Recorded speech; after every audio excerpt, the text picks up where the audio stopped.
a work in progress. It doesn't quite have a title yet. And I hope you enjoy it. I knew when I proposed to Abby that I would have to do so outside of New Jersey. Abby grew up with a mild to moderate New Jersey hatred, having been raised in Brooklyn and then on a farm in Pennsylvania. People from those two places in particular are wired from birth to hate on New Jersey at least twice daily. I'm pretty sure the doctor implants a program tripped first thing. Weight, height, hatred of New Jersey. So I knew that she would never forgive me if I made that state special for her in any way. So we went to Massachusetts, specifically to Cape Cod, for me to pop the question. But this story isn't about that, not really. It's about the time I saw God on Cape Cod. It was right after we told everyone that we'd gotten engaged. We spent the morning making sure the most important people in our lives heard about the biggest non-surprise of our collective lifetime thus far. My dad said, "Oh, good on you." And that was the reaction. We felt happy and safe and content, knowing that we were making an adult decision that shocked no one because it just made sense. That's how we roll. Even with the ease of it all, though, it was effort and we were hungry. We were very hungry. Now, Cape Cod as a locale specializes in essentially two culinary categories, fried food and fish, sometimes both at the same time. As people who are A, vegetarians, and B, at least a little bit health conscious, not to mention that I'm straight up allergic to fish, this wasn't exactly our cuisine utopia. I haven't had meat in 2 years. It happened when I stayed with a friend in Texas who slaughters her own meat, and I found out Sancho the rooster was going to become Coco Vano as soon as I left. It wasn't a judgment call on her, or on any omnivore for that matter. It was just a realization that personally, I can't kill anything. I move spiders out of my living space. I avoid stepping on ants while strolling on sidewalks. And if I can't kill it with my own 2 hands, I shouldn't be asking someone else to do it for me. I'm not the kind of person who should be eating things that have died. I stopped eating meat cold turkey, which is a phrase that, given this context, always cracks me up. I'd do better to use the phrase cold tofu. Anyway, we yelped to see who, in this land of things we can absolutely not put in our mouths, actually served anything vegetarian, and we came up with the Green Lotus Cafe. I went in thinking, like many cafes that serve vegetarian cuisine, it was going to be horrific. Don't even play like most chefs that specialize in vegetarian are any good at it, because it's just not true.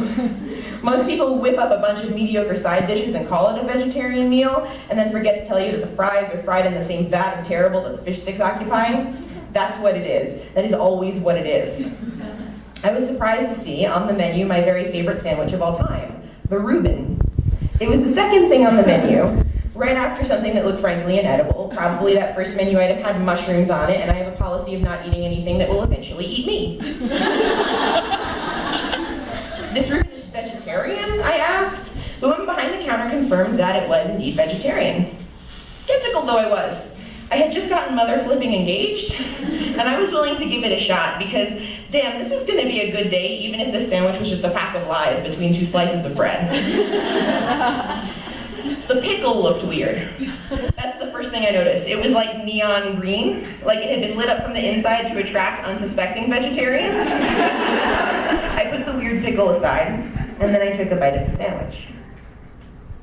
Let me paint you a word picture of this Reuben. The first and most important ingredient was house-made pickled seitan. Sorry, gluten-free people. This pickled seitan was meant to stand in for the corned beef aspect of a regular Reuben. And let me tell you, there is no fucking difference between this wheat, gluten, and beef, with the exception of death and guilt and a deep questioning of my own sense of self.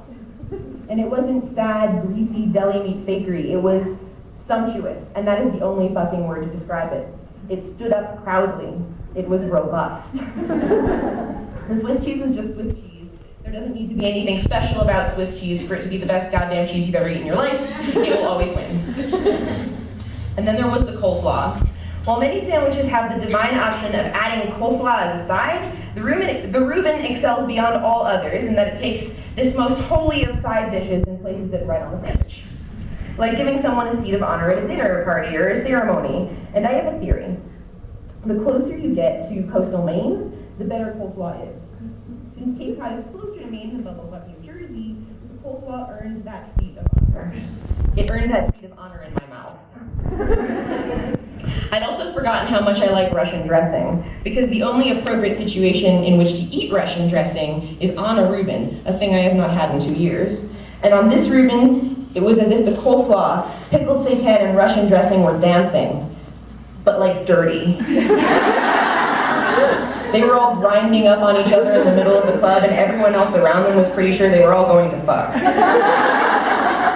And all of this food symphony occurred between 2 slices of bread, house-made 7-grain bread. The best and only way to describe this bread was that it had muscles.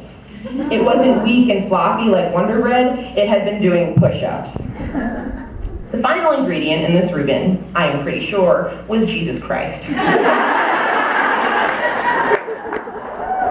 Because I saw God in this vegetarian Reuben sandwich.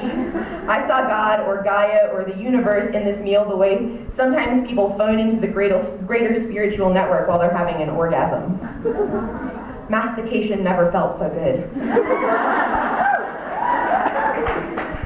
Perhaps it was the sandwich, or perhaps it was the contentment, the company, the idea that my life had just changed in an amazing way.